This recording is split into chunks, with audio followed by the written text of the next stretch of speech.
O ngayon, yung mga graduate ng Ateneo tsaka ng mga UP, ito ngayon yung legal maxim. Expressio unius et exclusio alterius.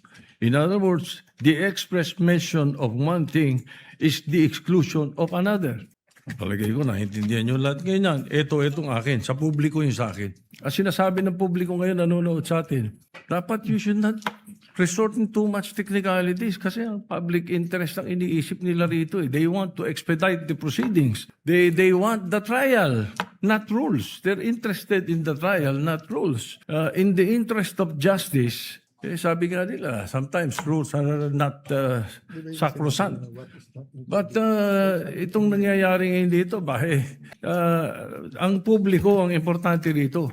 Where does the Constitution emanate from? From the public, from the people of the Republic.